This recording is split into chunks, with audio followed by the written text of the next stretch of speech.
Yes, we should be live. Come on. Come on, Twitch app. Tell me we're live.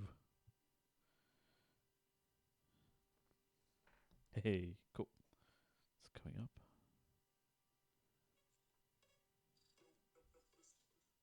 Okay, turn off the ads. Alrighty then. I will switch over to... It's blocking my view. Let's see. We are on the air. Cool. Hello.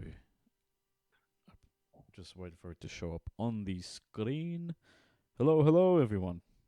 Just making sure that the transition has gone smoothly. I'm not sure if you can see. Yep, should be able to see John and I. A little bit of a delay, but that's all good. I'm going to kick off the show with the music. You are now listening to Doublejump Radio. G'day everyone and welcome to episode 55 of Doublejump Radio, the official podcast of Doublejump.co. I'm your host Abir and I'm joined once again by my co-host John. John, how are you, my friend? I'm pretty good. Very relaxed this last week. That's good. That's always good to hear. Feeling good. How are the What cats about you? doing? Ash is like not liking me as much lately. I don't know why. But otherwise, yeah. And also he's figured out how to guess there's always food that we usually put on the like on a shelf. And it's like, okay, problems arising. There's going to be some fights happening maybe in the future. Maybe, hopefully not. They seem close, but yeah, need They to figure always stuff do. out. Yeah. What about you? Nah, my cats are doing well. I've got one of them behind us. You can probably, Yeah. folks at home can probably see already. So I'm super keen to see how they do. We just got a new piece of furniture. So always interesting. They always smell it, sniff whenever things come to the house. Unfortunately, Right. the furniture people took the box back with them, so no treats there. But we'll work with it. Mm. Yeah, we've got a surplus of cardboard boxes right now that we need to get rid of. I can imagine. Yeah. I can imagine. I guess like one of my cats, like who was like my first cat, and then he's living with my parents now. He's gonna go to like the skin specialist on Friday, so gonna drive up pretty far away to get him checked out. He's not been doing too well lately, so just want to make sure it's that we can give him the best care we can and figure out exactly what's going on. So he'll be back to normal soon enough. Yeah. Oh, Yeah. that's a shame. That's all No, right. he's a good cat. So everyone loves him. Every vet, everyone. He's so chill and friendly that like he's never a problem to anyone. So everyone always Yeah. loves him. Yeah, Ash is exactly like that, but it's always like all wiggly. So Ash is yeah. always the black cat is always like so like quiet at a vet, and it's always like almost the opposite. It's funny. No, that's as long as they're all both doing well, that's what matters. Yeah. Well, why don't we kick off the show by talking about the articles that were on Doublejump last week. Let's kick things off with Jake's, I guess, his soapbox, his rant, his exploration, his discussion about why live service games still have a long way to go, especially with the context of Gran Turismo 7 and its troubled launch. I'll put it Yeah. lightly. We talked about Yep. it a couple of weeks ago, but yeah, it's I don't know. Always online. I especially in a game like this where it is essentially single player. Like I Yeah. don't see why you need to be always online. John, what do you It's think? like it reminds me of like Hitman, Hitman games are always online now. And it's like, a problem if you're ever offline because it like just completely collapses what you're doing. Well, I'm not sure if that might be exaggerating, but it's like it is not fun whenever you're knocked offline because it's so like every aspect of it is like intertwined with Yeah. an online connection. Yeah. And yeah. I'm guessing 7 is the same. I imagine it is. Yeah, I mean, Sounds like it. Like because Jake describes it a bit where it's like you have arcade mode, that you could play offline, and then every other aspect of the game is unavailable. Yeah, because it's like either it's tied to the marketplace for that gets updated in every day in terms of reflecting the real value of vehicles in the game, which is interesting considering the fact that like the digital assets you could seemingly just create more of them. But Yeah. yeah, I don't know. Maybe like Gran Turismo has always been like Polyphony Digital's always been weird about like kind of the car, like it's very slimy look at car culture, like very like kind of like pervy look at cars and everything like that. So I guess it's like Yes. it's on point. It's consistent. Yeah. Guess that's how you could describe Gran Turismo. Yeah. Slimy. Even towards cars. Speaking of which, I recently watched Digital Foundry did a couple of like really awesome like retrospectives on the PS1 and PS2 eras of Gran Turismo, and like comparing like the graphical improvements and also comparing it against other contemporary racing games from those eras. I would definitely recommend everyone check out. Just look up DF Retro Gran Turismo, and you should find both videos. They're pretty recent. I'd recommend checking them out. They make good stuff. Usually, they're like, it's amazing how they've already become sort of like a pillar in the enthusiast community 100%. for like technical stuff. Yep. Like it's like you just go if Digital Foundry didn't do it, then like you might as well not really like it's like you just go straight there for any sort of technical analysis of anything. Yeah. And it's like when they don't have it, it's like I'll have to go like sift around the internet to find something. Because it's very hard. Like I've been playing.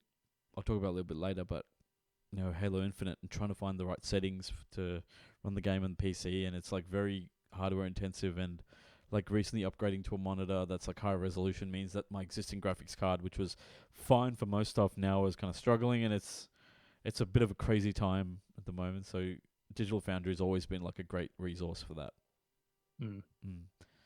Yeah, John, you also had an article go up last week, or I guess this week, which was talking about the Mega Evolutions. I guess the recent Mega Evolutions update in Pokemon Go. Yeah. So for those who care, I guess I don't know. I'm not sure how many people play Pokemon Go anymore. Yeah, it was such a big thing 5 years ago, and now it's not. But and I only started playing it kind of recently as well. So, but anyway, Mega Evolutions are like a thing from the main games, because Pokemon Go is kind of like behind with like most respects. Like it rolls things out like any other live service game does. It only got Mega Evolutions a couple of years ago, and they're always been really bad and not worth caring about. I only started kind of investing them a little bit lately, like before this update in April, this overhaul, because I just ran out of stuff to do. So it's like, oh, I might as well start doing this. But now it's like they've overhauled it now where it's like actually like unlocking like a hero in the game that you can kind of choose, which is kind of fun. So, you get like temporary power-ups that are like free every week at least, or you can spend a little more mega energy that you accumulate. I don't know. It's all like live service game talk, I think. But they've made it like as a game that's all about like kind of, daily upkeep, like kind of keeping sort of like to your routine and stuff like that. Yeah. I like it adds a fun, like a new element to it that's like really appreciated for someone who's like more or less, who's into it. Like it's not amazing, it's not suddenly incredible, but it is like, it fits into the broader game better than it did before, where it just didn't before. So yeah. So anyway, I wrote around 2,000 words, which is far too much about this like little update.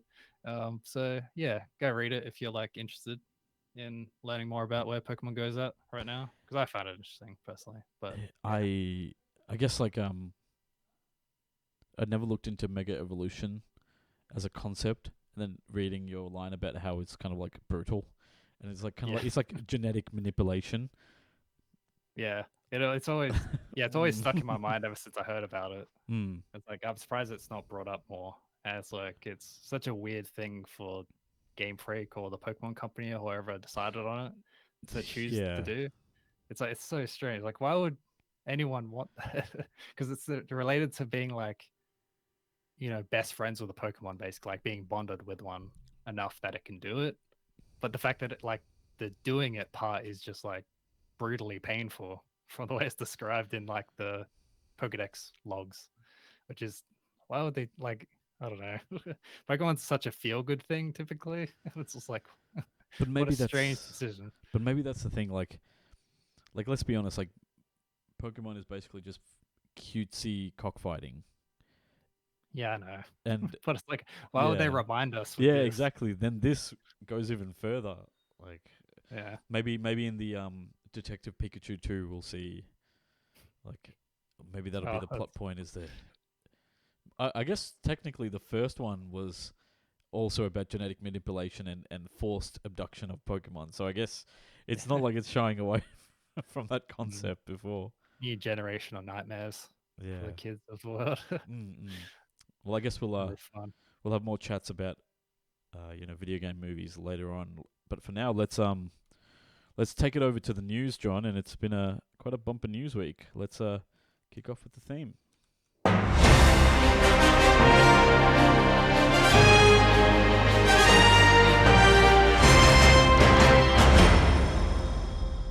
So the big, I guess, headline for this week is the fact that FIFA and EA have officially parted ways.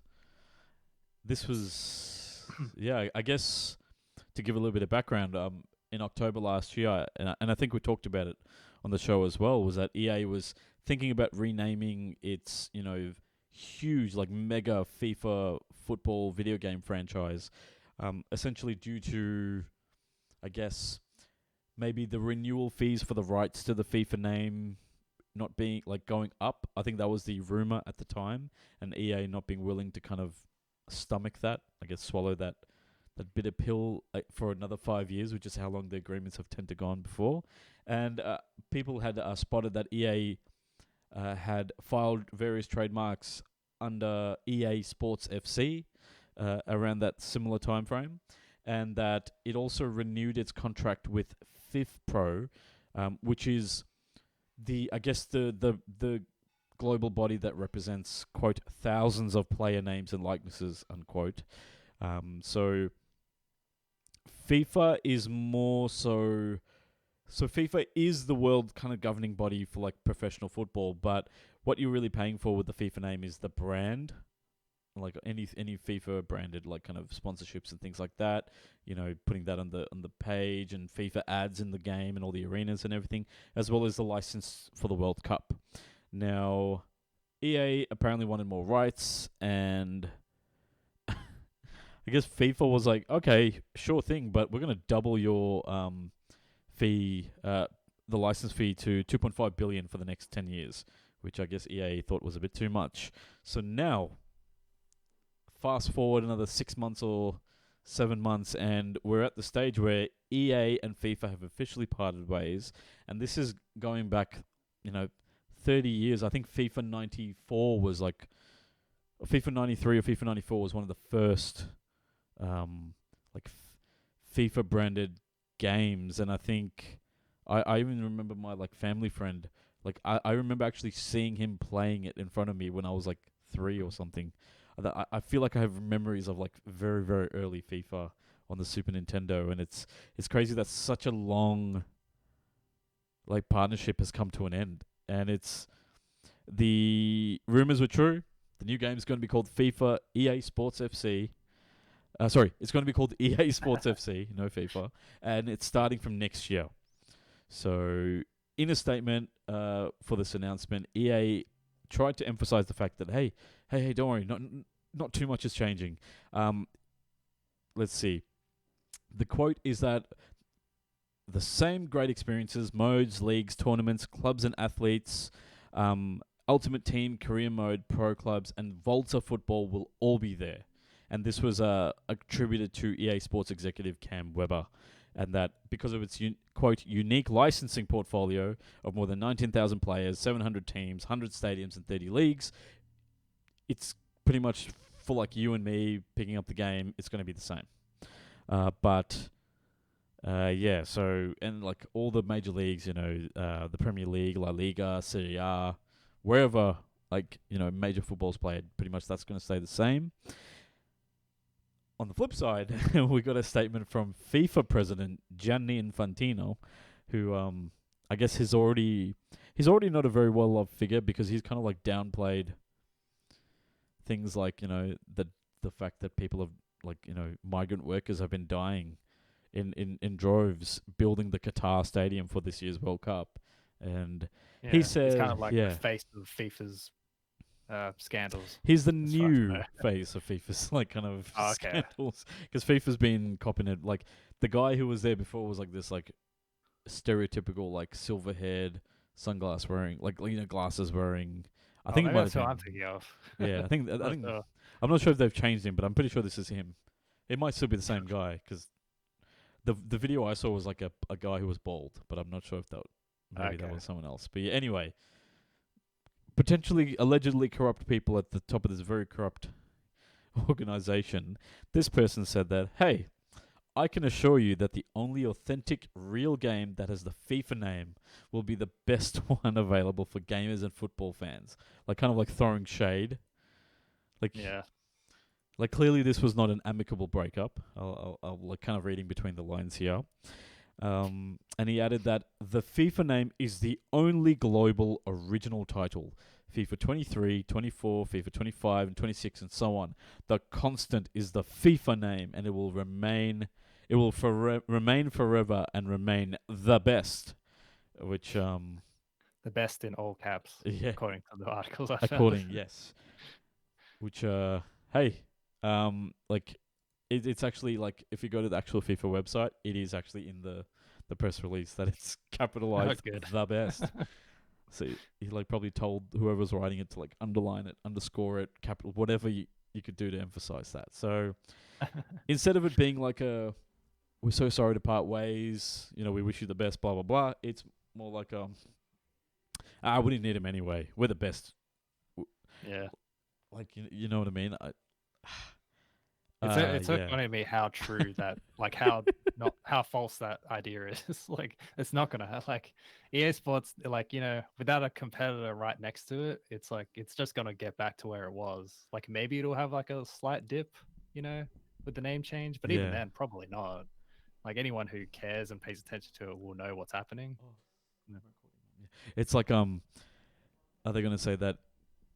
Is this when eFootball from Konami, or was it eFootball PES? I think they've renamed it to add the Pro Evolution Soccer name back in it. Oh, okay. Is it going to come back, and next thing you know, I feel like they don't have the money for FIFA though. So who's going to have the money for it? I guess 2K maybe. Maybe they'll be willing to get into it. Tencent, a company like Tencent, but who of Tencent's companies? Because Tencent owns Riot Games. Tencent owns a majority stake in Epic Games, but I can't see Epic Games getting into this. You know what I mean? But I mean, Epic Games has the money for it. Embracer, come on. Yeah, I feel like they're actually kind of likely considering the money they're spending. Yeah, don't worry, it'll be coming from Gearbox or something ridiculous like that.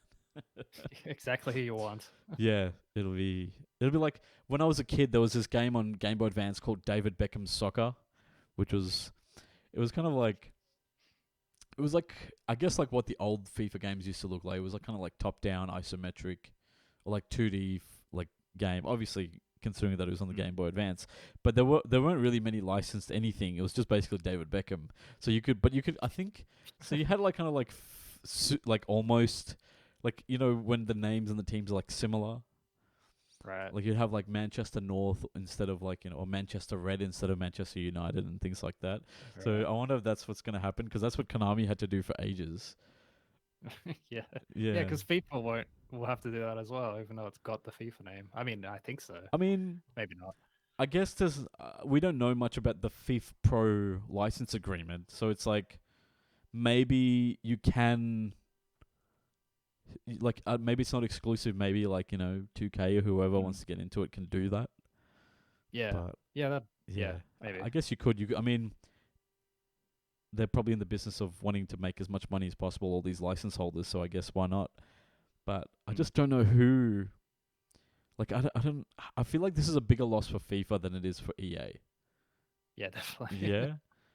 Yeah, it's like it's hard to imagine it being Mm. anything else. It's like I don't know. FIFA like really pushed hard for even more money, Yep. and like Yep. without recognizing that's what's going to happen, and exactly what would anyone would expect, I guess, considering the whole situation around where the games are at, where it's just like its own like monolith of a game franchise. Like, of course they don't need FIFA. Like, why are you pushing it even further? Exactly. Like, it's like it's been going on for like 30 years, almost 30 years. Like, why would you bother like touching that? You know, just coast on by. Who knows? Who knows what EA like? Who knows what FIFA like? It seems very much like a not arrogance, but like a pride move in a way. Yeah, yeah, probably. Yeah. Well, maybe them not realizing just how much they like EA made their like. I feel like EA made FIFA more relevant than FIFA made EA relevant. Yeah, because as someone who doesn't follow soccer at all, Mm. I only know FIFA because of games, which makes sense Yeah. considering my situation. I mean, yeah, we're not. I wouldn't be Yeah. alone, you know. Yeah. I mean, like, I'm just thinking like people don't even say FIFA Ultimate Team anymore. They just say Ultimate Team or Foot. They don't even know the like FIFA's. I guess it's just like, hey, do you play FIFA? It's like, and people are gonna still be referring to the game as FIFA. Yeah, I was thinking that as well, and it's like EA's sure is happy with that, you know. Yeah, Like, it doesn't hurt them. yeah. But I think the one thing that could hurt EA is that if there's a like, you know, I have a feeling that the majority of players who play FIFA or play Madden or NBA or something don't even know who makes the game. It's like, oh, I play NBA 2K. Oh, it's NBA makes it. You know, I play the FIFA game. FIFA makes it. You know what I mean? So I think imagine you get on the here's EA Sports FC 23, and then here's FIFA 23 at the same. You know what I mean? And the like both boxes next to each other.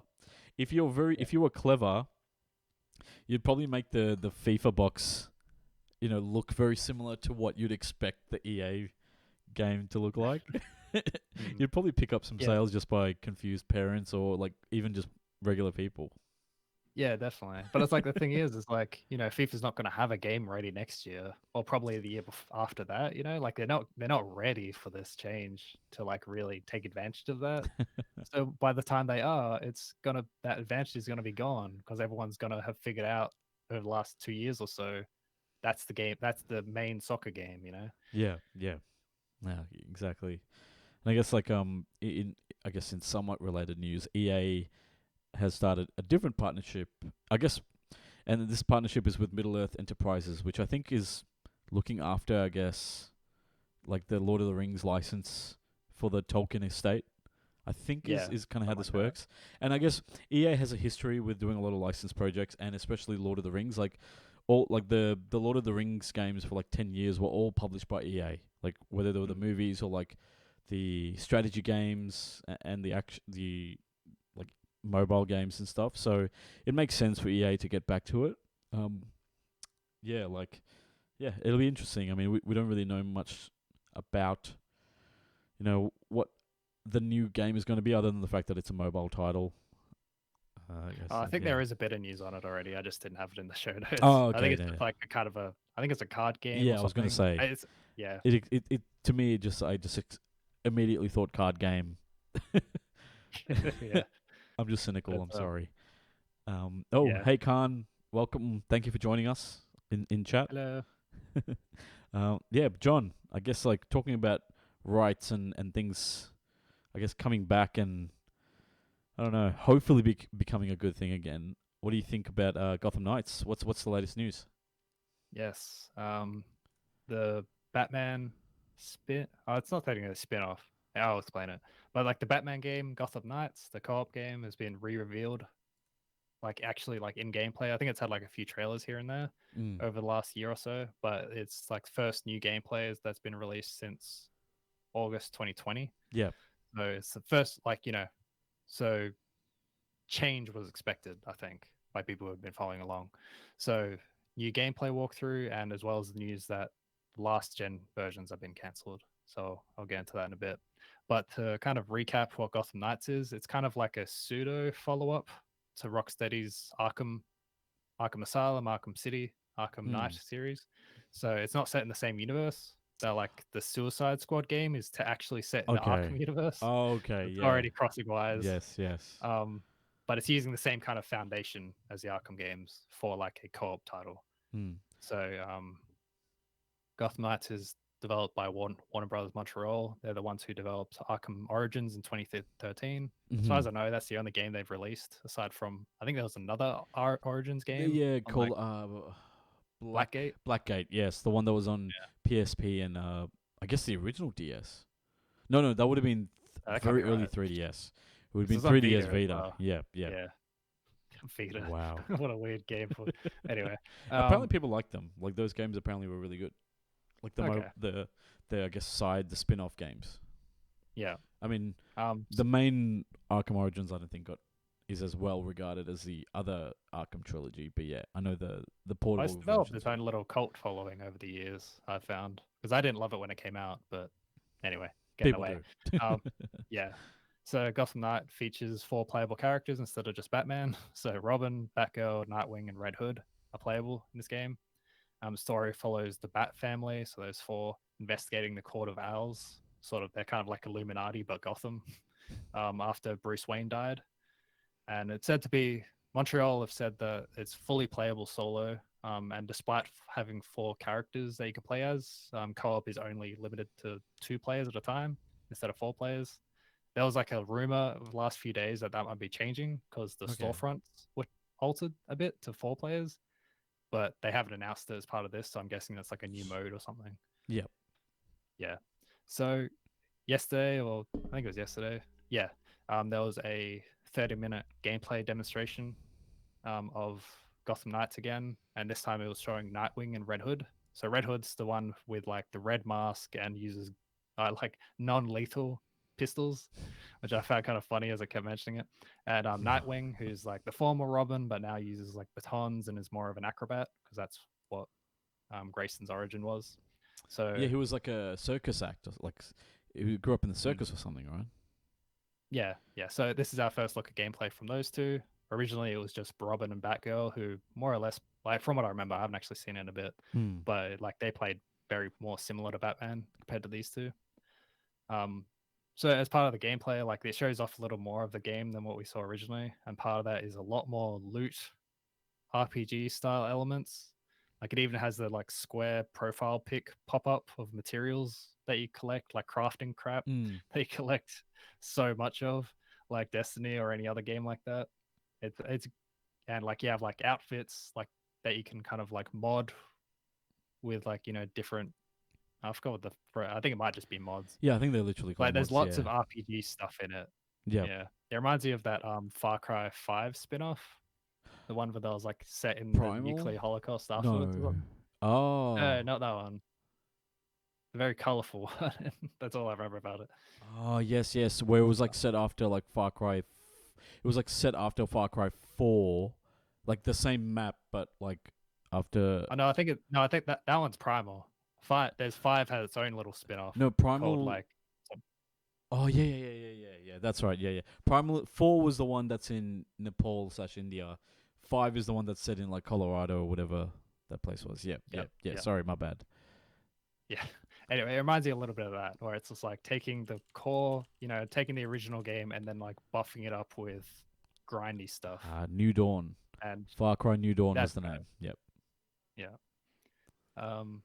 Yeah. So as far as I could tell, the general sentiment from the playthrough, it seems to be like disappointment. As far as I could tell, like people don't seem to be all that.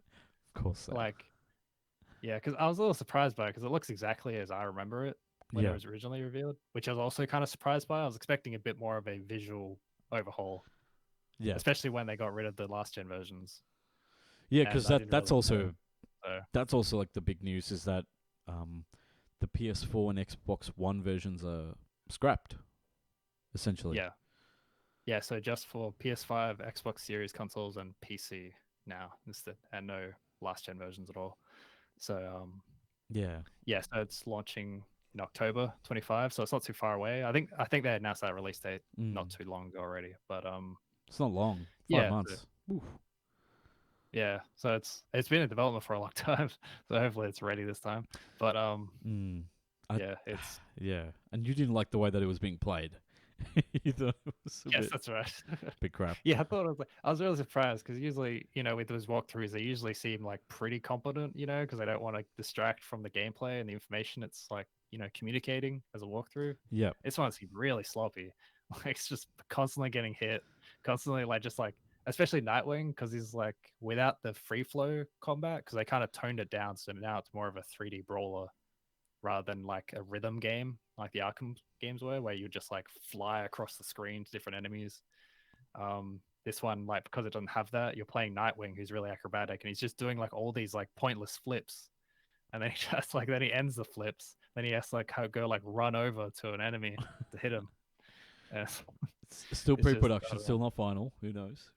But yeah, that was Yeah. always like it was always funny because like those things weren't really addressed in the original Arkham trilogy. They just, I guess, the way they got around it was just like we're just gonna make Batman zoom across, and then just like it'll be like a little slow motion, and then it'll like I think they just kind of said let's just go with it, like the whole sliding and flying across the room. Just go with it, it'll work. Yeah, like that's like part of it, it's like it's meant to be, that's like what makes it like kind of fun and accessible, is the idea that you have to worry about less than you normally would in a 3D brawler, and you end up like it's more of a power fantasy. And this one, it's just like they've reined that back a little bit, and now it just feels, and they've got someone who doesn't seem particularly good at it, or maybe the game just plays that way. I'm not sure, but anyway, that stood out to me personally. No, that's yeah. I mean, I guess I wonder what's gonna happen when it's like I don't know how well these games do. I feel like, do you think this is gonna be like another Marvel Guardians of the Galaxy thing where it's just like forgotten after 6 months? Maybe. I think if it's okay, Yeah. like I'm still interested in it because the idea of an Arkham game that's now just like a big RPG I can get a lot of playtime out of is like appealing to me as someone who likes those games. I'm not expecting it to be amazing because of it. But on the flip side, I'm expecting a certain level of mediocrity at worst that I can enjoy, So I don't know. But people seem to not be into it. Mediocrity that I can enjoy. I love that. I love it. Yeah. It sounds appropriate. Podcast game, basically. That's true. That's true. Well, I guess speaking of, entertainment and doing well, and hopefully doing well, one thing I can say is that Sonic the Hedgehog 2, the official movie, which we will talk about a little bit later, is now, I guess, had the best launch of any video game movie adaptation ever. And like this came from quite a few places, but I'll be referencing VentureBeat here. Is that Sonic the Hedgehog 2, the second live action adaptation, which came out earlier this year. I guess last month it came out kind of globally. Has grossed so far $331 million US globally, and that's huge because that's just over a month. And Sega, which I think Sega did a really good job of letting the filmmakers use as much of like kind of references and materials that they wanted to. I think that's what's really good about it. Like, we'll talk about it later, but had like a reference to a freaking Sega Mega Drive game manual, and it was like, things like that were really cool. And I think that's kind of part of the charm of why I have a feeling that's why I did so well, is because people were really surprised by the first movie, and then probably word of mouth spread, and so got more people to kind of pay attention to the second movie. And I guess if we're talking just raw numbers, the first movie did, by comparison, $319 million US when after it opened in 2020 versus $331 million. So it's like, it's not a big gap, but it's enough to say that we're the best. Like, yes. Yeah, it's small bonus, but it's which is crazy. Well, like it was in 2020 as well. Like, exactly. I wonder if that. Oh, that was before the pandemic, actually. No, it was during the pandemic. There were there were technically I think it was released then the movie, like I know in Australia, like in Melbourne and stuff, like it was released, it was out for a bit, and then the cinemas got shut down. So I watched it in between lockdowns. Like we found like I think movie theaters were open for like a week or something. We watched Right. it and then we had to like go back into lockdown. So that's what I Oh, thank remember. God. To watch Sonic. You know, the if I had one thing that I could do out of lockdown that my life depended on, that was Sonic the Hedgehog. You weren't alone either, because it was like the highest grossing movie of 2020 because of it. Yeah, and Tenet. yeah, that's hilarious. And yeah, and according to the Venture Beat, you know, like 47 countries hitting number one. That's crazy. That's just crazy to me. Like, who knew the power of Sonic was that powerful?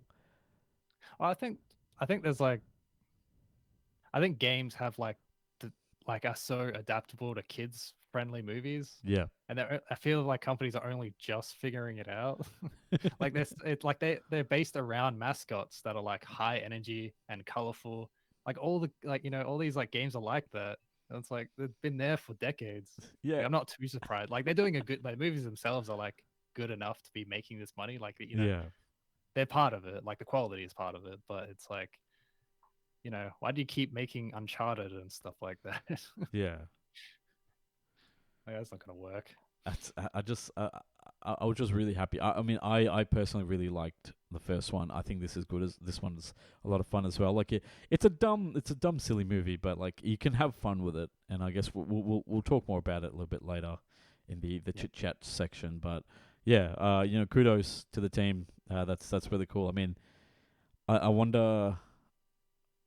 Like I know there's a Minecraft movie that Jason Momoa. There was some recent news that he's like kind of recommitted to it, but Right. I wonder how that like a Minecraft movie would be pretty. It's a pretty cool idea, but it's like I wonder if it's going to be like like if it's like a melding of worlds where Minecraft people come into our world, or if like it's just entirely set within the Minecraft universe and Jason Momoa is it's basically just an animated movie. Yeah, it's. I don't know. I'd expect it to be animated. I don't know. I don't think they've said much about that one, have they? But It's still pretty early. Yeah. Yeah. It does have like the best chance of topping this, though. Right. Oh, yeah. I'd probably say Roblox might. Yeah, I was might thinking be now. because I just looked up Roblox movie because I remembered that movie. Like there was like a Lego like thing movie from a few years ago. Yeah. That was.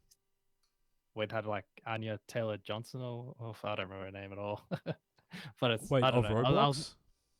No, it wasn't Roblox. It was Okay. something else. It was some like Lego copycat, I think. I forget what it's called. Oh, was it not Pixels?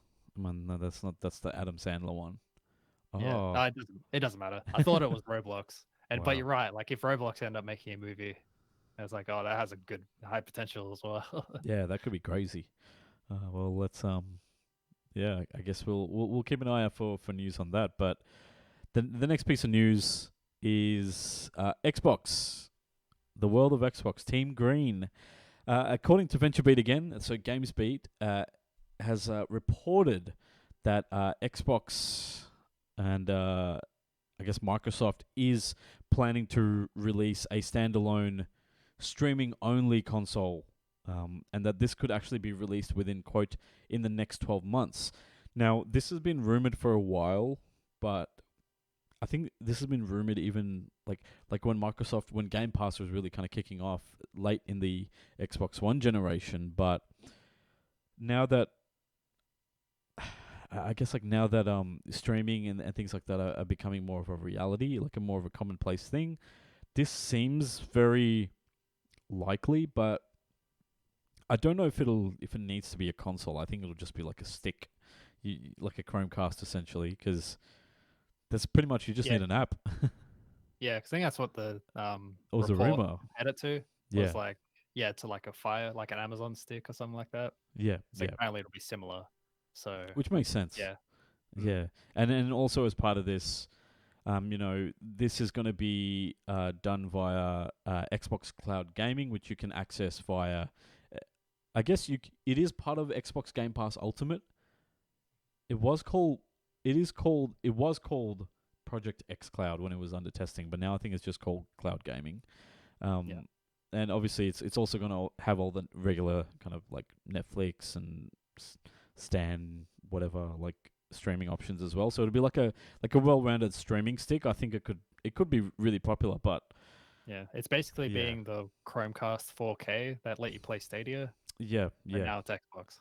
That seems to be the gist of it. Yeah. It was Yeah. except it'll actually run it from day one rather than the Chromecast, which was like didn't get it for like ages, which Yeah. interesting. And I guess as part of this announcement is also that Microsoft's working on an actual app for Samsung smart TVs. So it'll be like built into Samsung TVs going forward, and potentially some like more newer Samsung TVs that can support, I guess like the like kind of the compression or the decompression of the file on the transcoding of the image on the fly can handle it, because obviously not all TVs are created equal, especially cheaper TVs that tend to have slower processors in them. So this could be and this apparently is very similar to what Nvidia's already got for like GeForce Now. That launched on LG TVs earlier this year, and Microsoft and Samsung have had a partnership before. I know that when I used to work in electronics retail a couple of years ago, like, you know, Xbox branding was all over the Samsung, I guess, TVs, and like, you know, variable refresh rate to like kind of was like a big deal, like something that was part of the new HDMI spec. So Samsung and Microsoft were doing a lot of kind of co-marketing. I guess probably around 2019, 2020. Actually, Right. probably would have been 2019, I think it was. Because it was before the Xbox Series consoles were announced.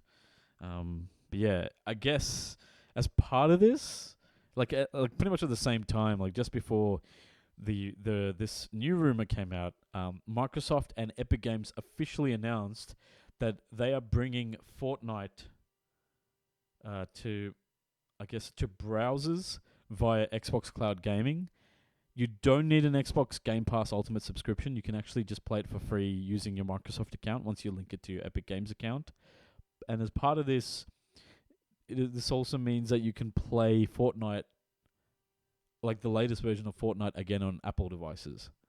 Like I think iPad and iPhone, which I guess like we haven't really thought about, but imagine like that being your only way of playing Fortnite, and you can't play with any of your friends because they're all on the new stuff. Like, I mean, this is Are they crazy. actually?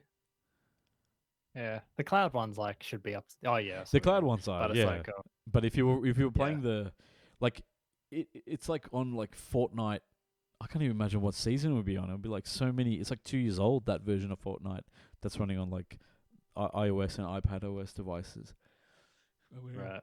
Jeez, I didn't actually realize it was still there. I figured it got removed altogether. So yeah, I think it was removed for new downloads and no more like kind of updates. But I guess if you're just within that community, you can just continue playing. Like in a very sad state of affairs. But hey, at least you can now enjoy, you know, playing Fortnite again and a new version of Fortnite. But, you know, speaking of getting games to more players, PS5 sales, Switch sales, going through the roof. What's going on? Yeah, so financial quarter results are out. Yay! Yes, very exciting. Yes, like so many numbers. So PS5 sales have surpassed 19 million. Mm-hmm. This is so announced during the most recent report. So Sony sold 2 million PS5 consoles in the past 3 months, which is down from 3.3 million at the same time last year. So this is from I think January 1 to end of March or something. End of March, yeah, would be that quarter. Yep. So during this time, Sony sold 70 million PlayStation games, including 14.5 million first-party titles. 71% of these games were sold digital, which is actually less than last time, which is 79% during last year, which makes some sense. A lot of like pandemic-related changes, like tweaks to compare to last year. Makes sense. So So and with even smaller differences this time, with 47.4 million PS Plus subscribers compared to 47.6 last year, and then 106 million monthly active users versus 109 million last year. So basically the same. Yeah. So there's 3 million. So I guess 3 million less people actively using PlayStation consoles, but only 200,000 less people subscribe to PS Plus, which I guess that's actually not that big of a difference. But obviously, you know, every dollar counts, especially for a company like Sony. Yeah, and imagine that number will change a lot next year, but it will. So not much change in PlayStation this time. Otherwise, Switch got the same numbers. I'm pretty sure Microsoft don't release these numbers at all. That's why they're not here. There's probably a reason why. Oh, what is it? Oh, right. Not selling well enough. Oh, okay. I thought you were talking about the Activision merger. I was like, does that change things? Anyway, so Switch sales have reached over 107 million as of March 31st. Game sales have climbed to 822 million units.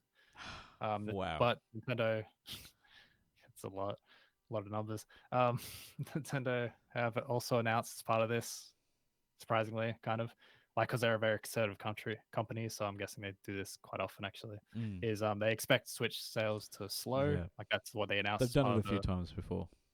Yeah.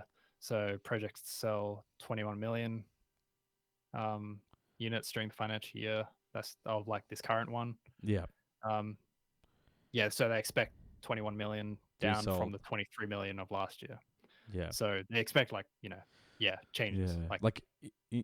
It's like what, just under 10%, just under 10%, I guess, less sales is what they're expecting for this financial year. I guess the reason why these dates might seem weird to us here in Australia is that our financial year ends on June 30, whereas most American companies, they end their financial year, and I think also Japan at the end of March.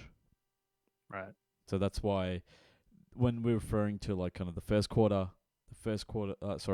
when they're talking about the previous quarter, that's why it's everything from January to March 31st because of that reason. So it's the end of last financial year was the significance of this news.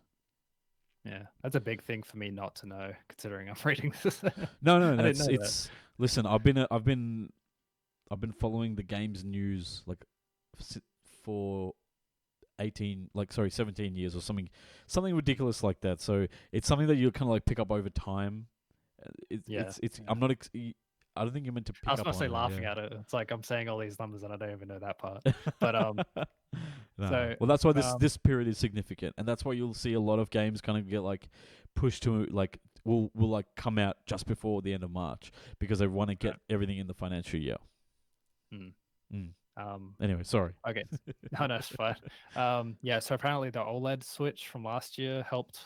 Oh, was it last? Yeah. Was it last November? Yeah.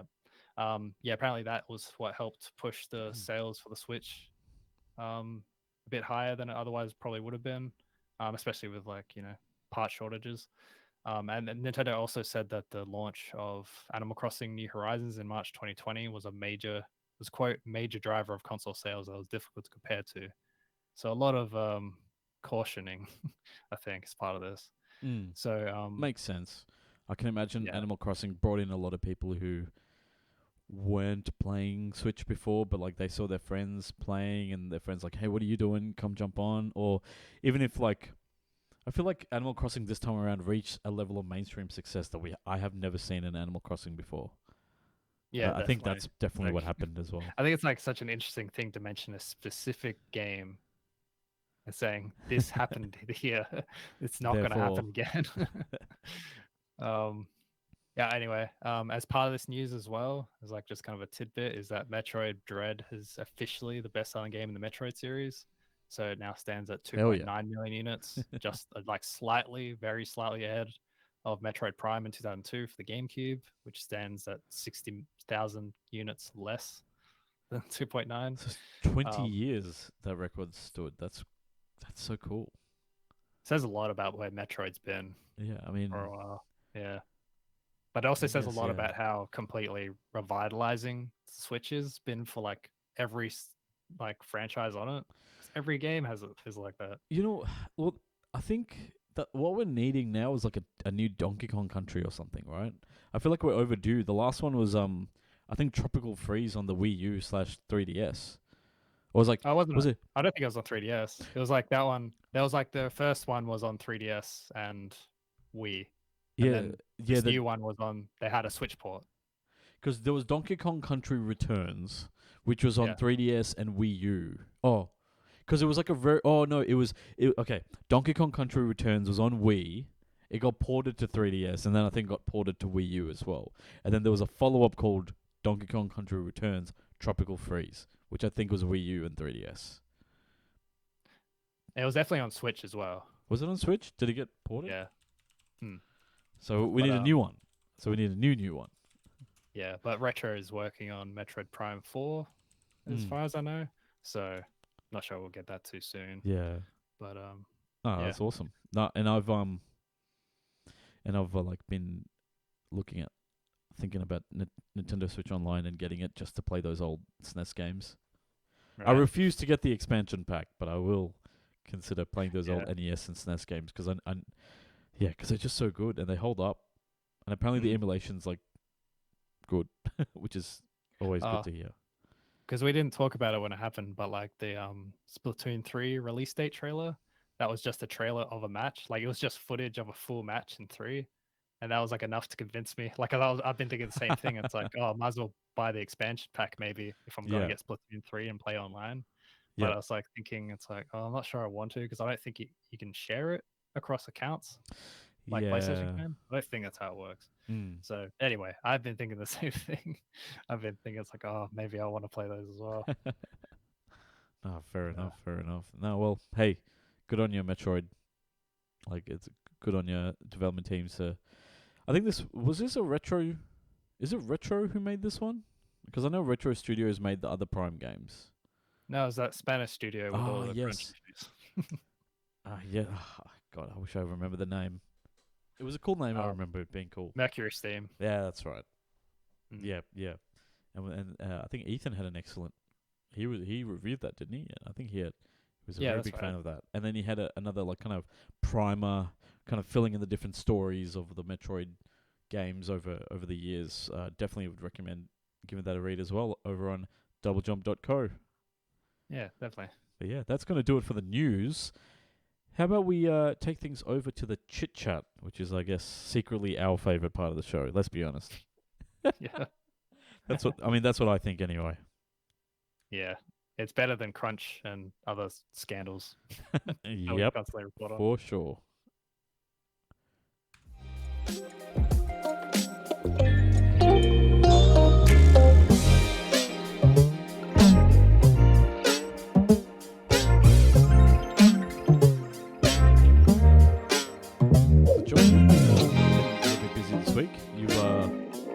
Finally watched Dune. Yes. Yeah, because I was watching it a lot with I was really into it. I was surprised. Dune Part 1, as in the most recent one. Yes. Yeah. What did you think? I really liked it. I was surprised, because I was coming into it knowing you didn't like it much. Yeah. So that was part of it. I'm very much in the minority. I figured that much. Well, yeah, I think I was expected to feel much drier as a sci-fi thing, which I guess it kind of was still. But I was surprised at how no pun cool intended. the sci-fi setting was. Yes, damn it. But I was surprised at how I don't know, as a sci-fi setting, it felt so much more imaginative and vibrant than I was expected it to be. It was just very, I don't know, there's a lot more going on that really kind of I grabbed onto. Yeah. Where I was expecting it to be a very kind of cold, emotionless sort of story, but it tried its hardest not to be, which because I think the story itself is quite like that. But but the also one thing, because you mentioned it, was the white savior thing. Yeah. Did you get that? Because I was thinking about that. I get what you mean, but one thing I actually like, it felt like a kind of almost like a subversion of it, because it felt aware of it to me, where on one hand, I feel like if they made the entire royalty and the elite like kind of diverse for the sake of it.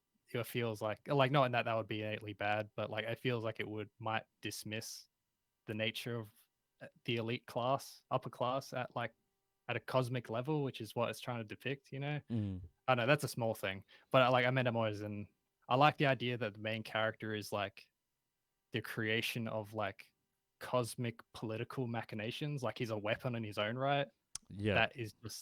That is something now turning against them, because that's like the irony that it's like they created someone who was meant to be like the one according to their prophecies, etc. That Yeah. was my reading of it. And now he's like, gonna be what brings their downfall, which I actually like that story as it kind of came together. I mean, that's not really said so much in the movie. That's like something that's from the book, where you learn it. Like in the book, like Atreides, like he has a turn, but in this, I think if you just came into it not reading the books and not knowing that context, do you think you would get the vibe? Like I don't know anything about Dune actually. Like I just kind of assumed that as it went on, where it's just like, oh, I see what's happening. It's like I don't know. I think like the idea of like them trying to like manipulate genetics on like such a huge level into creating someone who's like almost like a fantasy novel hero, except in this like very specified sci-fi world. I don't know. I got a lot out of that aspect of it, though I fully recognize why you'd identify like it is a white savior thing. Yeah, definitely. But I felt it was a little more aware of it. It's just not very upfront about that to me. So I get it. I can understand why it's still uncomfortable. Yeah, it's like anyone of color is either dead or like primitive.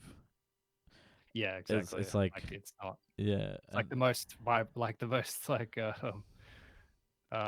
diverse it gets is Oscar Isaac being Latino. Yeah, that's like I'm pretty sure he's the only one. No, yeah. and like Momoa being like I think Hawaiian, like Polynesian. Yeah, Polynesian, right? Yeah, so like that's like the extent of it. And did you kind of get like the whole idea of like it's kind of like also channeling like what real life history, where it's like a Greek king marrying a British queen and things like and then creating because Prince Philip, he was also he's also from Greek royalty, like weird stuff like that, like and like how like the Harkonnens, they're meant to be like kind of the Vikings, like just brutal and vicious, and then there's like the other warrior people. Like it was just I don't know, it was cool, like looking at all the political intrigue and things like that. I mean, I don't know why Dave Bautista's in the movie. Like he doesn't really do anything. Like, his character just looks, like just stares. Yeah. I guess he'll be in it more the second one. Yeah, I think that's when he comes into it. That was something I noticed a lot, is that like I think because I knew it was like part one, like it makes it like it's in like the title card. Yep. So that it's like the first half of the story. But it's like I was surprised that because like it's like the climax of the story happens like like in the middle of it. And then it kind of gets slower and slower as it gets towards the end. Like I could really feel it. Like I was like aware of what was happening and why it was fine, really. But it's like I didn't have a problem with it so much, but I could like feel the pace get slower and slower towards the end, and then it just ends. Yeah, because like it reaches like the midpoint of the story. I was like, oh, okay. Yeah, because then you had and like how and that dumb knife fight, like it's just that unnecessary fight. That knife fight, but I don't know if that's like that was the fight that was needed to earn the respect of the tribe, like, or whatever, you know what I mean? Like it was just it's there to serve that purpose. I like the idea, like it's like a frustrating moment, but I like how it like immediately breaks the prophecy, like the dreams that he's having, like because he imagined him being his mentor, like he dreamed him. And you kind of, as the viewer, you kind of take it, okay, that's what's happening. And then he kills him, and it's like, okay, that's what that was meant to be. Okay, I was just that's why I'm not sure if that's exactly how it was meant to be, but that's so it was like him straying from the path that was determined for him.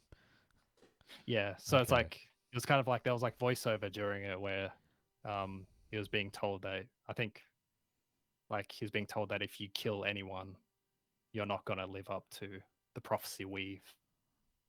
like set out, Yeah. or like that we have set out, and so he kills someone and he breaks the dream version. Like he had a hard scenario. I don't know. Yeah. I thought it was was what was the prophecy? Is that the one from the fake Helen Mirren lady?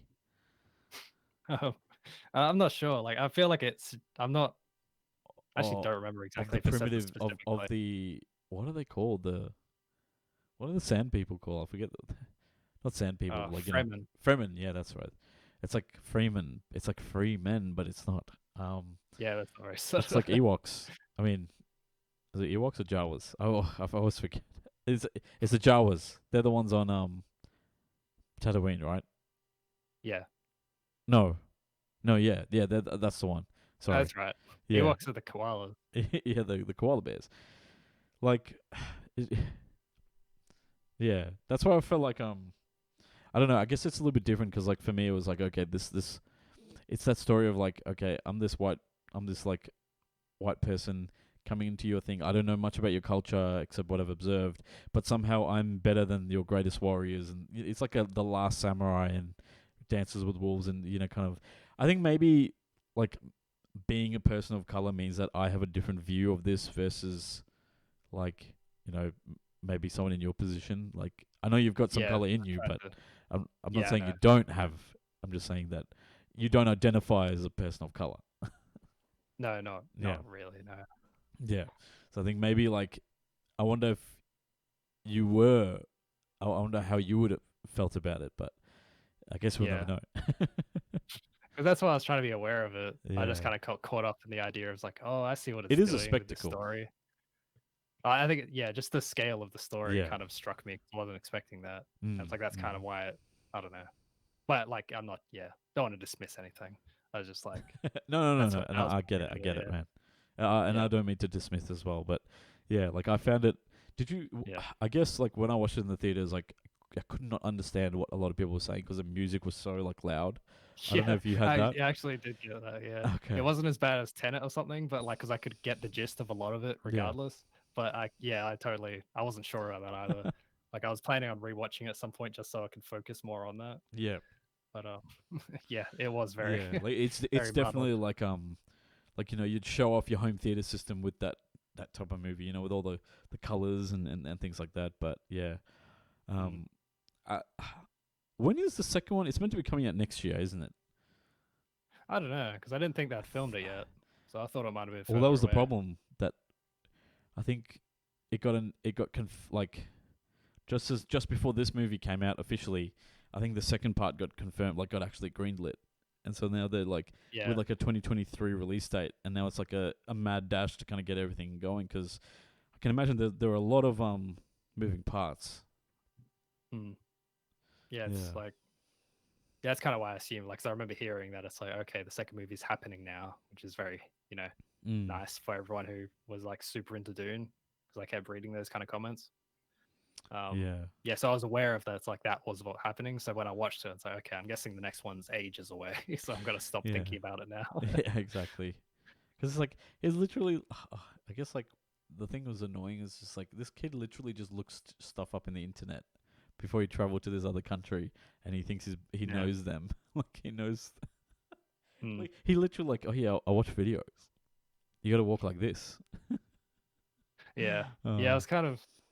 I don't know. I wonder if that's like meant to be more like representative of something else thematically, or if it really just is like a shortcut for the sake of the movie. It's like see that as well. Yeah. No, that's true. It's like Anyway. Have you watched Doctor Strange? Yes. So Doctor Strange, the Multiverse of Madness, is Listen, I liked it. I don't know. A lot of people don't like it. I didn't mind. Like, I think it's not like the best, right? It's not like the top. Kind of like, it's not the best of what Marvel has to offer, but it's not the worst either. It's kind of like in the middle. I'd probably say it's sitting at like a 6, like 6 out of 10 or something like that, right? Like I'd probably give it like a 5 or 6 out of 10. I think it really goes. It's very different to what I expected. Like all the kind of promotion, all the marketing, all the trailers kind of portrayed as like a WandaVision, Doctor Strange kind of buddy cop kind of adventure together against a threat, but it's actually a little bit different. I'm not going to spoil anything.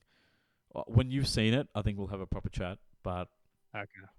there were a lot of there was kind of like some like really like kind of bad CGI and like kind of very silly fights that kind of like and it's just like the whole motivation for like Scarlet Witch doing what she does.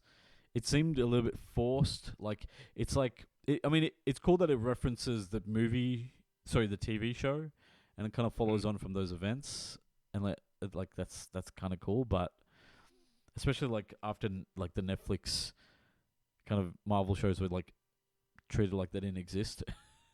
You know what I Yeah. mean? But I don't know. Like I think it's cool. Like it has a cool idea of the multiverse, like how it depicts it and things like that, and what goes on. But it is a very silly movie. It is, and there were some parts that were just unintentionally funny, probably. But we just started laughing. And we were just laughing at the movie. It's just like it's just so earnest in a few ways. But sometimes it kind of pokes fun at itself. Like it is a Sam Raimi film. So Sam Raimi, who directed the first 3 Spider-Man films, as well as the Evil Dead series. I think did he do American Beauty? No, that was Sam Mendes. But sorry, but yeah, Too funny people get confused. yeah. But like it tries to go for horror in some ways. Like it seemed very.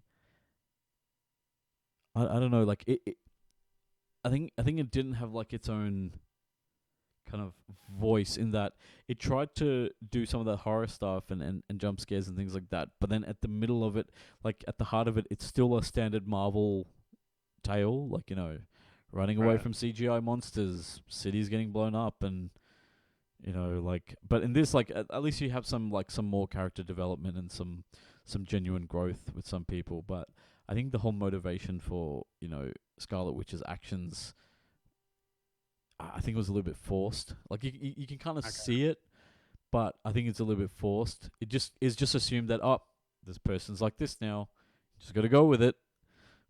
Yeah, I've heard I've seen a lot of discussion around things like that, like Wanda's role in it, especially.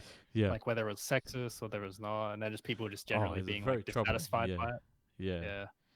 It's So like, kind of, she I don't know, crazy because she a woman. She's a mom. It's like, because I read that, I was like, yeah. not to, I'm not sure how much to say because I know stuff about it. I'm not planning on watching it all that soon, but I know a lot about the movie.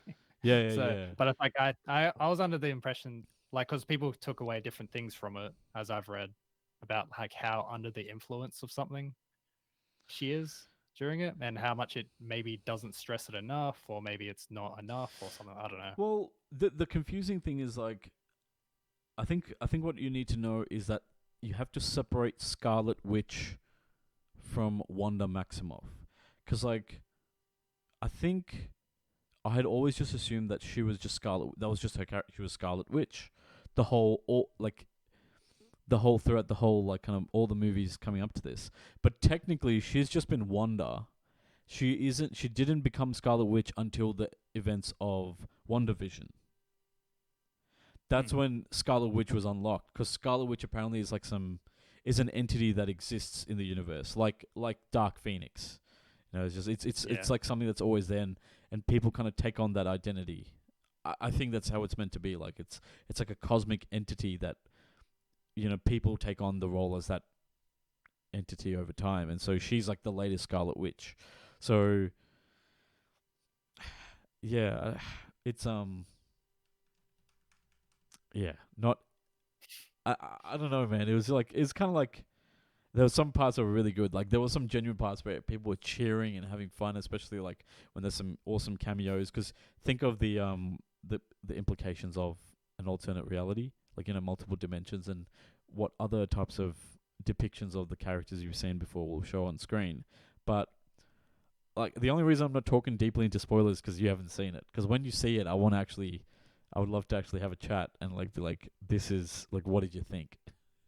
Yeah, we'll do that. I am pretty certain I know most of it. I'd be surprised if there's not much there because Yeah. I actually like taken efforts to learn about it, even though Yeah. I don't know. I think I just wasn't too excited for this one. Yeah. And when I realized that, it's like, oh, I Yeah. don't I actually mean, care that much. it's So, definitely. I think it's definitely better than the original Doctor Strange. yeah. It's better than that, but I'm not saying that's like a very high bar. Like, yeah. I mean, it's definitely. I think it was better than Thor Ragnarok because I didn't like Thor Ragnarok, but I know most people did. So, like, it's, Yeah, it wasn't. Yeah. I didn't mind that movie at all, but it was less. I don't know. I was expecting more from Everyone was hyping it up like it was the best. Like, it's so funny. It's this and that. I was like, it's okay, but Yeah, like, it's like just, above average, and I was expecting more. Yeah. So it's like I was pretty disappointed by it. Like, could you imagine, dealing with, like, your exiled sister, who kind of ruled over the underworld and who like destroyed Mjolnir, like, the implications of that. Like, there's so much there that you could talk about, but it just treats her like another Marvel villain. Well, it's like they ended up going like more into comedy and like campiness than Yeah. usual, which I enjoy, but I actually didn't. I don't know. I think I was expecting it to go even further into it. But it's like a Yeah. lot of these movies like end up touching on different genres and styles, but they're ultimately just Marvel movies still. They're still So like I a kind of end up being adventure. Like, disappointed they're by still 'em. like just an action movie. At the Yeah, end of the pretty day, much. you know what I mean? Yeah, so that's kind of what I realized with Doctor Strange is like I didn't end up hyping myself up for it. Yep. And like I don't know. Like the most exciting thing about it was hearing that like Sam Raimi's like style was like present in it more than I realized because a lot of these directors who are on these movies They usually lose don't have that. Yeah. Yeah, like you usually don't feel their influence in the movie, like Yeah. stylistically. Like, It's I when don't know heard that his style, so like I don't know if the Spider-Man movies had his style in it. Like, I think they did. I mean, like they're all like they're very I don't know, I'm not gonna try.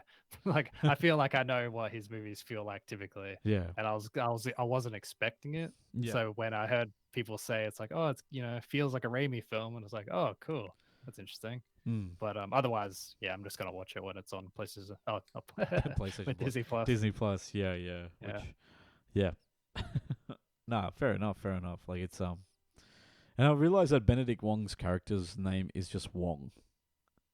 Yeah. Just like that was funny. Oh, I Yeah. was. I mean, it's not important, but I did realize in like whatever. Oh yeah, Spider-Man and like some other movie how much I enjoy Wong as a character. He's so great, even though he barely ever shows up. Yeah. I don't know why, but he's like I think it's just the actor is so like. Yeah. I enjoy the actor a lot. He I don't remember his name. Benedict Wong.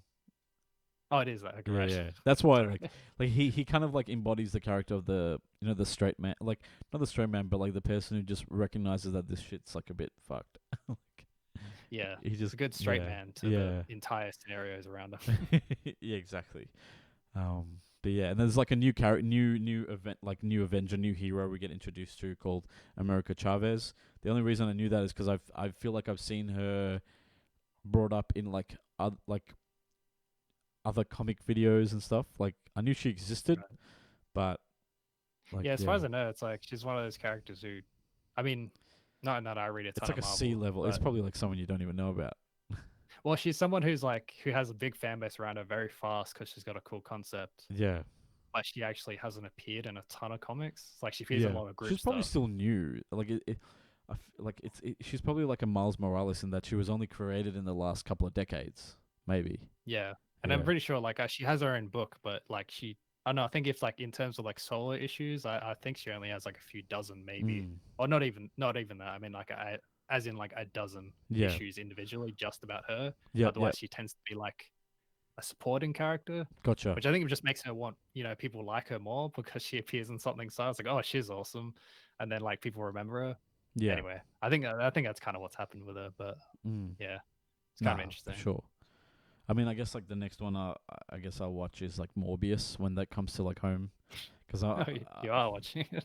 Yeah, I'll end up watching it because like I'm a sucker for Marvel, and Yeah. but I'm really really excited for Into the Spider-Verse, like the second one. Yeah. Especially like, Oh, did you and watch the third first one. one? Yeah, I watched it Like, around. I it came really out, liked yep. it. I think it was really really good, and like the teaser at the end with Spider-Man 2099. Yeah. I forget his name. Miguel. Yeah, Miguel Herrera. Miguel Herrera. Guerrera. I'm terrible. I'm so sorry. Yeah, I've offended never. so many people. I think it might be Miguel O'Hara because I think he's like half like Latino, Yeah, half that something. sounds right, Yeah. actually. And Oscar Isaac's playing him, so that'll be cool. Oh, Yeah, it I was didn't know like that. teased at the end of it was like the post credit scene in Into the Spider-Verse. Yeah. So sorry, spoilers for a 4-year-old movie because I think that came out in 2018. Crazy. Right. I think it I was. thought it was Yeah. actually older than that. It's like Oh. it's felt like a while, but like Definitely. I mean, yeah. But pandemic that kind one of. that one's Yeah, a while yeah. away as well. Like that was Yeah. that got delayed a little while Man. back, so it's got to be until next year. I'm pretty sure. Oh damn, that's too far. Yeah. But what else do we have coming? Like what other there's the Miss Marvel show coming. I'm just There's trying the to think of Obi-Wan Marvel. series starting this week. Oh, starting this month. Oh, Yeah, that's not Marvel. yeah, that's the end of the month. I think May 30th or whatever. So yeah, I don't know. Like Miss Marvel. I don't know what's after because I know there's like remember there was like a whole Phase 4 plan and they talked about all these movies. Thor. That's right. Thor's next. And then Right. I don't know after that. I guess we'll find out soon. Oh, it's She-Hulk as well. Is that a movie or is that a show? show? I'm pretty Okay, sure. and then there's going to be. Well, we don't know what's happening with Blade, do we? Is that going to be a movie or a show? Because Pretty sure it's a movie, but it's been pushed back really far. that better be bloody good because, like, I think Mahershala Ali as Blade is an excellent casting choice. Yeah, I hope he's like fun like the first movie is. I haven't the first seen movies, those. The first movie holds up really well. Gotcha. So I'd like if they try to get Uh, kind of close to it. Though it's very different. Yeah, I definitely want to watch Blade because like with Top Gun and Top Gun Maverick, I want to watch the original movie so I can see how does it compare to the new one, especially because like we're talking different eras. Like Blade came out in the late '90s, and there's like a lot of techno, and it's a very '90s movie. From what I've seen of it, so I wanna actually see it. The one thing about Blade is like I'm kind of curious how it's going to do things differently because watching it recently, the first movies like vampires are like a pretty uncomfortable metaphor for drug users, where the metaphor is just kill them, more or less. Because they're like that's like that was like I was trying to like read more into it, and I think there is a bit more into it, but a lot of it's pretty unforgiving towards like young drug users and the problems they face. Like that's what the overall metaphor is like. It's like, I wonder they got to change that. Though I guess I don't have to. It'll just make it kind of unpleasant. But yeah, it's just going to be a CGI army or something now. Let's be honest. It's yeah, probably no blood. Yeah. Oh, well, it's crazy how like thinking back, like how like Iron Man, Captain America, and stuff were like the B level. Like they weren't as popular, so that's why Sony snapped up all the popular stuff like Fantastic Four and Spider-Man and stuff, and then like Marvel had to be like, okay, what do we have left that we can make something out of? And then it's like now you kind of think of it as like now everyone knows Iron Man and like Captain America. Back then it's funny how because Avengers was the same. It was just like a C level sort of team. It's like a B, because Fantastic Four was like always the leading thing. Yeah, they always seem so dorky for like younger, like because I've read comics and they're good and stuff, but it's like when you look at Fantastic Four at a glance, like I've never seen them as something worth caring about. I guess like initially, like they're so like I don't know, they're very out. I'm not sure if they're outdated. Like they're easily moldable into like modern tastes. Yep. But it's I don't know, an interesting one. But definitely. But yeah, no, that's yeah. So that's what I thought of Doctor Strange, Multiverse of Madness. That's right. Yep. But yeah, I guess I haven't finished Moon Knight. Apologies, everyone. John has. I haven't. So sit tight. Next week we'll do a proper kind of like dissection and like kind of sharing opinions on what we thought about the last 2 episodes of Moon Knight, and I guess like kind of thinking of the series as a whole now that we've got more context. But yeah. Sorry, long day. But yeah, I guess like for me, probably not going to talk too much. Did we talk about Sonic yet? We haven't, right? No, Let's talk about not Sonic. really. Let's talk about Okay. Sonic the Hedgehog. Actually, before we talk about that, let's talk about another classic game, which is Castlevania, which you've been Yeah. playing. Which, what? Was that on Oh, Switch? yeah, it's on everything Yeah. technically because it's part of the anniversary collection, which I bought a long time ago. And I said I Wow. wanted a podcast game, and it's like, oh, I've got this loaded up apparently, so I started playing it. I most of the it's like I got most of the way through. I got up to the 4th level because there's 5 levels split into like stages. So I'm up to the 4th one. Mm. I'm up to the 5th one, but I got up to the 4th one legitimately. And then as I got really close to the end of 4, but it ended up becoming too hard. So I ended up abusing save states to get past the boss. So now I'm up to the 5th one. I enjoyed it a lot. Fair Like it enough. reminds me a lot of like how Souls games are structured, where it's like I feel like that's probably where a lot of the inspiration came from. It's like which I would have to look up because I never actually looked anything like that up in regards to their influences. It makes But sense. It makes sense. yeah, it's like like a lot. It's like as a platformer in the era of because it's like 86, like Mm. 1986 it came out. So it's like the same era as like Sonic, and it might have been before No, it's Sonic. I before don't know. Sonic. Sonic was 91. So this would have been like just after Mario Brothers. Like, sorry, Super Yeah. Mario Brothers. Right. Okay. Yeah. Yeah, but it's like it's it's slow. It's kind of plotting. It's like like you're trying to. It's almost like a puzzle game and how each like stage is set out. Like you're meant to go about it, figure out a way to do it properly and like efficiently.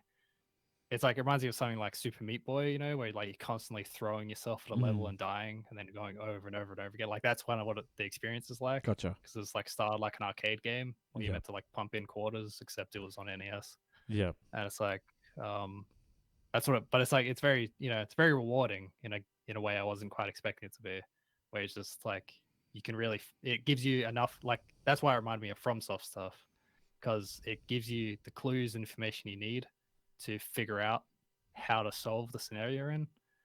And eventually it just got really hard, so I stopped Yeah. actually towards the end. But it's yeah, so I'm most of the way through. I should have it hopefully finished soon enough, just because I'd like to move on to the 8 other games or whatever that's in that collection. But yeah, I don't know.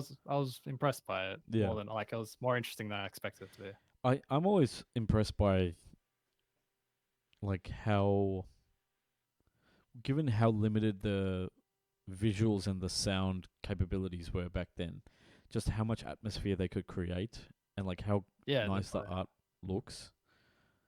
Yeah, it's like like I really like it's more like even though it's like got those graphics, like everything comes together in a nicer way than you would think of that era. Mm. Like the music is really nice, the visuals are like, effective and but like stylized still. Yep. And it's I don't know. I barely play any games like that ever. Like that, old. Like no one does really unless they're a certain age. But like it's I don't know, it's been a while since I played anything that dated. Mm. And but it holds up better than I would have thought. That's what I But wanna. Yeah, I'd love to play. That's why I was thinking about getting the Switch Online just to play some classic games, just to play them, which would be yeah. cool. I'll think about it.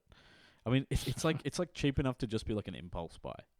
I think. Yeah, definitely. Yeah. Yeah, it's like that's kind of why I never minded.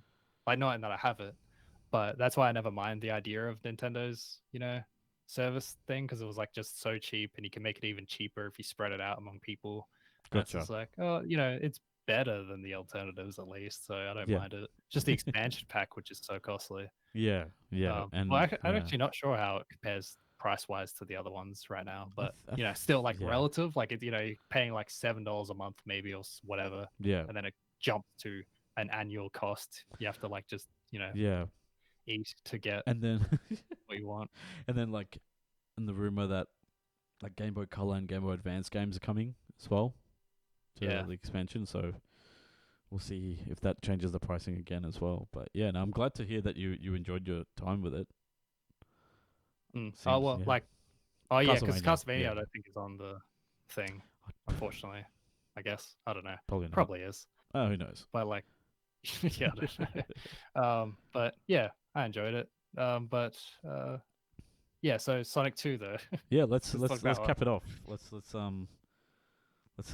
finish off the episode by talking about Sonic the Hedgehog 2, the actual movie, yeah, the record breaking movie.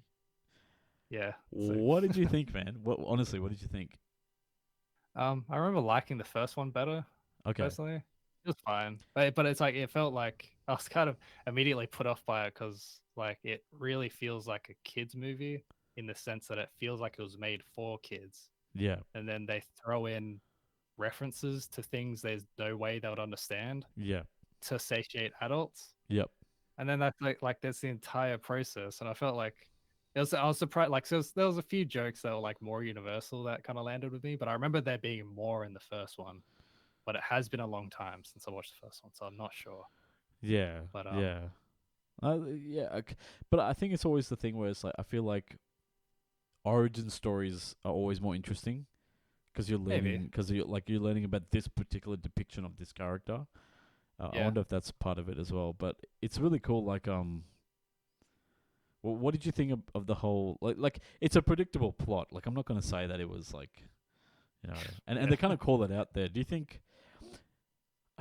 Here's my question: do you think it's good enough that okay, say you're doing something that's pretty like cliche or rote, but because you call it out, you think you can get away with it? Do you think that's? Do you get what I'm talking about? Like the whole twist Oh, of being betrayed by yeah. Doctor Robotnik and everything. I oh yeah, I didn't mind that. Like I think it played upon Knuckles as a character better than like it worked. I thought Hmm. Carrey like Jim Carrey sells a lot of things Yeah. very well. He's actually that's another thing. I remember him. I think he was in more in the first movie as well. In this one, like he felt like they were like whenever he wasn't on screen, I felt like there was a noticeable gap whenever he showed up again. Gotcha. But I don't know. That's like a small thing. I don't know. I remember enjoying the first one more. That was a lot of my takeaway. I think as a movie ended up feeling more for children than I kind of expected it to. That like Yeah. not in that that's innately bad, just in that it ended up appealing to me less than I hoped it would. It was kind But of it's like yeah, but like I think the person who the lady who does the voice for Tails like kind of I think she actually is the actress in like the animated shows and stuff because like she did a really good yeah, job. Like she was like kind of like the depiction of Tails is what I've always like kind of remembered as being Tails. I mean, mm, I don't know, maybe in this like Tails is a little bit too horny for Sonic, but it's a little weird. But I never realized that like Knuckles like apparently the depiction of Knuckles here is pretty accurate to how he's depicted in the oh, TV shows. But I oh, the guess I didn't shows. remember I it think that about to way. bring Yeah. up. There's like a whole thing in the comics that I've been aware of somehow. Because like I Yeah. don't So read the see, I comics didn't at know all. that. Yeah. Yeah, no, it's like there's a whole drama with Knuckles having a family in the comics, which I won't go into now. I thought that's what you're gonna go into, No, but no. I'm like, just yeah. but it's like, yeah, I don't know. I like the world building as little as there was of it. I like, yeah, I don't know. It's like I'm kind of intrigued to see how they do a third one, maybe without Carrie in it. Yeah. Like, I'm kind of curious. It's like they've made a decent foundation for the series now. Yeah. And I'm kind of curious. It's like, oh, can they actually keep it going without him? Because he was such a big part of the first one's, Yeah. marketing and stuff. Oh, for sure. And he's a big And part of this movie as origin. well. Yeah, definitely. And it's like, I don't know. I'm curious to see how it goes Yeah, because there's a chance. Yeah. and it's like But yeah. Sorry. sorry.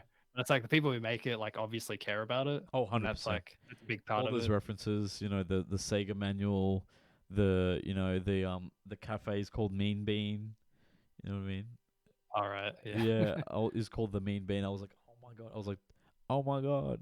And then like just seeing kind of the robot head. It was like what you'd expect, like a monster, like a ultimate robot that he would make, and kind of. What I didn't like though was the fact that it did that whole Marvel like beam in the sky for like a bit there, which was All like right. it's like unnecessary. Like you didn't need that. Yeah. Yeah. I don't know. I was surprised, like, well, I think one thing I kind of weirdly liked about it on like a deeper level, I guess, was like, which I'm not sure how intentional it was like it felt like it did a better job like because the games like the old games never did a ton of like world building or characterization No, because that's not what it's they're just about. like And I was thinking how like, oh, that's actually kind of clever how they made like Eggman, like Robotnik's obsession with the gems immediately understandable. Whereas it's like he loses it and he's like obsessed with them or going forward. And it was like, oh, that's something I feel like I was kind of missing from this world. Like him, him having it, he kind of gets immediately attached to the feeling of it. And then oh as soon as yeah, he the loses it, power it's like hungry. Yeah. I know that's a small thing. I just Yeah, yeah, noticed it yeah. as I was Okay, I was watching. I'm like like, trying oh, to that's think kind of like a nice where was little that? Which touch. part of the movie was that? But yeah, that was cool. Like and like it starts off with him in mushroom, like he's stuck on the mushroom planet, and then it's like and he's got Agent Stone. I was like, oh, that's so funny. 'Cause I didn't realize that the name Agent Stone was his sidekick's name in the first movie. I just realized. Oh, it was. Yeah, I thought it was just a pun, but then I realized that his name is Agent Stone, like the guy Yeah. who's obsessed with him. Oh yeah, that was is. very homoerotic. I don't know if like the whole thing with Tails and Sonic, and then Sonic and Knuckles, their mutual adoration for each, like appreciation for each other towards the end, and then like Dr. Robotnik and his sidekick. Like it was like there's a lot here that I wonder if people realize.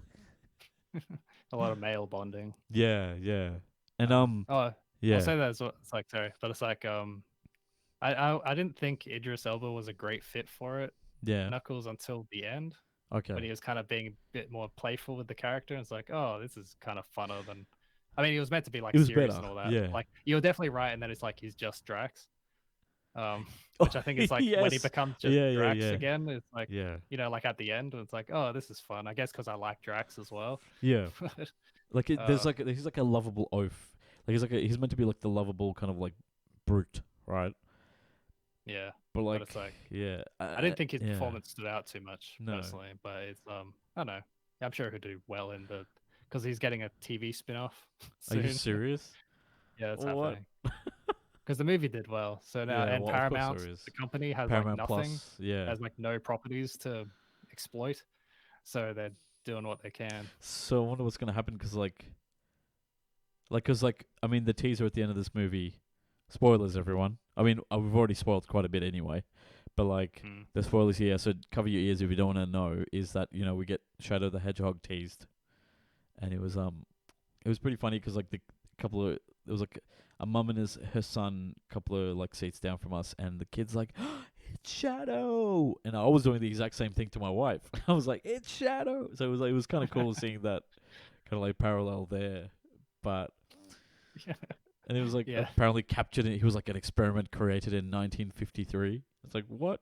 Like I was thinking how that like it said that number, and it's like, wait, I saw Sonic's only been there for like 3 years. Yeah, so that means like it's like, is this meant to be like a Transformers situation where they've been among us for years and we just didn't know, which is weird. But I did think they seem to set up a story that's basically the same as this one, so I'm kind of curious how they're gonna do it.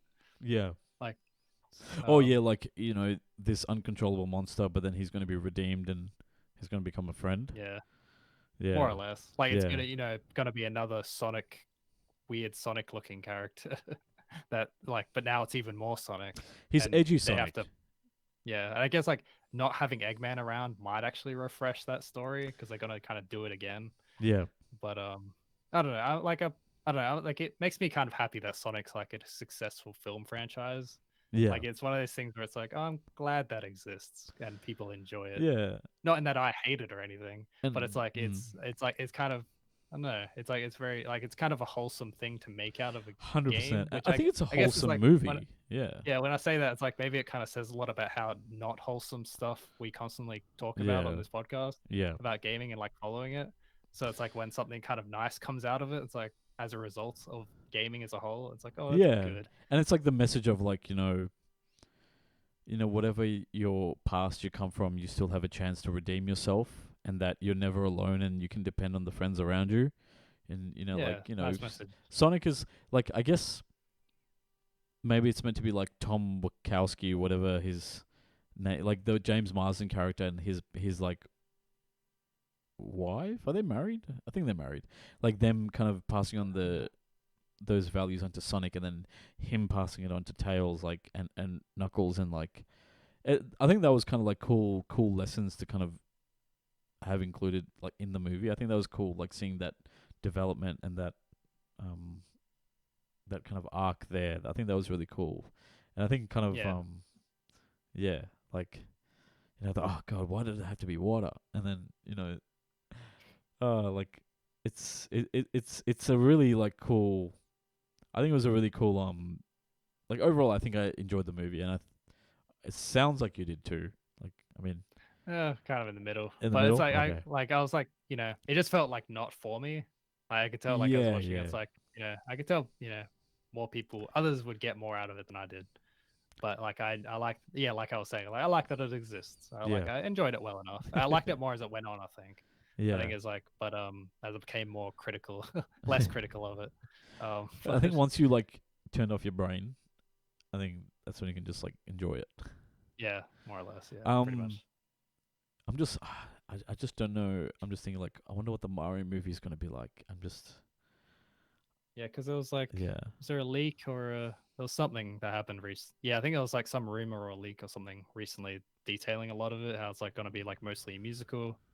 I think Chris Pratt's going to have like an Italian American accent. oh no, But he's otherwise like, it sounded okay. Like it sounded like I don't remember much about it anymore because it was a little bit ago. yeah, It sounded okay from if it was true. It sounded like what could happen. And I like the idea of it being a musical thing because like, oh, that makes sense for Mario actually.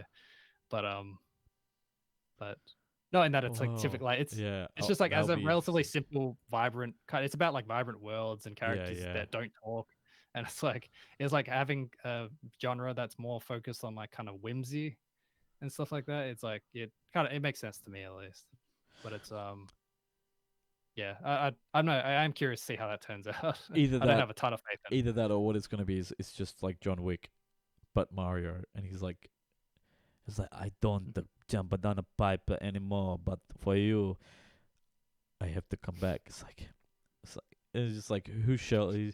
It's just like I stole Mario's cart. It's like you stupid boy. And then like Yeah. Mario he dons the tool belt, the hat, the fire, like, and he's just like going through hordes of Goombas and bad guys and stuff to get that. In my head, I don't know why my brain went there, but Kids will love it. oh god, I just oh wow. Anyway, that's it's I could like yeah. yeah, it'll be interesting to see if like in like 2023 both Mario and Sonic are gonna be like At the solid Olympics. film I'm kidding. franchises ongoing. Yeah. It's a weird Could you idea. imagine that? Like, Yeah, oh wow, they're gonna be. What if they come out like it'll at be each like other's throats again. exactly like Sonic versus Mario, at the cinemas. It's gonna be like who's gonna win? Yeah, Who's gonna win the weekend? But no, how far away is the Mario movie? Because I feel like Sonic was like, it's been 2 years since the last one, so I bet like I could expect Sonic 3 to come out in 2024. it's coming out April next year. Apparently. Okay, apparently, yep. We'll see. We'll see. Maybe Jim Yeah. Carrey will find his way there somehow.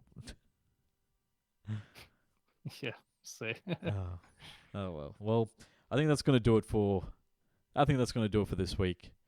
I think that's I think Yeah. that we've had a fair bit to talk about there. So let me let's close out the show.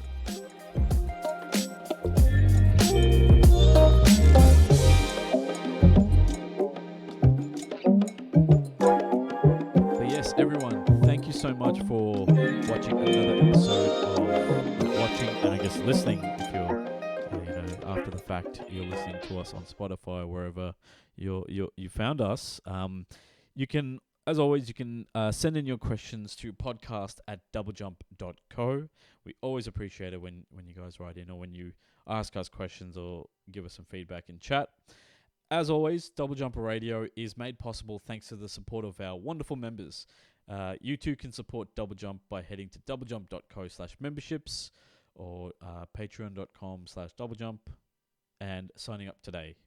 Every bit helps. If you can't, if you got no, things are a bit tight right now, share our articles around, share the episode, or share the podcast around. The more the merrier. Join our Discord community. We're always growing, and we can't wait to welcome you all. But John, thank you again. No, it's always a pleasure. It's always Yeah, a pleasure no worries. hanging Thanks, out. Abir. Yeah, get to talk about whatever for a while. A lot of Marvel A stuff. lot of Marvel, surprisingly. I guess next week we'll have more. Yeah, big surprise. 100%. 100%. Are you just Obi-Wan would be like pretty exciting. Yeah. Oh, Yeah, the probably. trailer looks very boring. We didn't even talk about the trailer that dropped this week. Yeah. I remember liking it fine. I don't remember.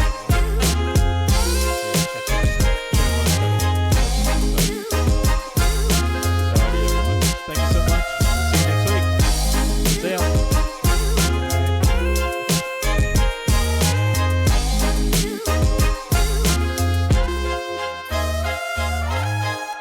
Too much Tatooine. Yeah, it's yeah, I kind of wonder, I guess, like if it's like if they're aware of all that sentiment online. The idea that's like, oh, I'm so fucking sick of Tatooine. It's like, okay, we better make these trailers not show it because there's got to be a lot of it. Yeah, I'm just gonna say it is. Just I'm sick of Tatooine. I've had 2 whole series dedicated to it. I think we need something else. Oh, hey Arjun, thank you for joining us. Sorry, we just ended the show, but dude, please join us next week. We'll be on, I guess, 2 p.m.